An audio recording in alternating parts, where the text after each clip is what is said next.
ümmetin göz bebeği sensin ya Resulallah. Allah'ım kime yarar gönlüm kime, bendeki bu hasretin tek şifası Nebi'de. Kur'an sünnet yolunu da hadim olmak dileğim, ümmetin göz bebeği sensin ya Resulallah. Medine'de vurmanıdan, şifa dolu zemzemeden, Arafat ve Kabe'den nasip alsam ey Nebi.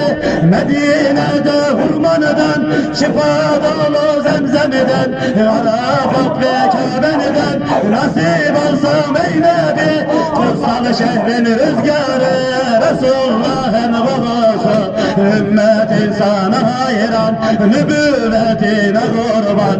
Ağlarım kimine, yanar gönlüm kimine, bendeki bu hasretin tek şifası Nebi'de. Kur'an sünnet yolunu da hadim olmak dileğim, ümmetin göz bebeği sensin ya Resulallah.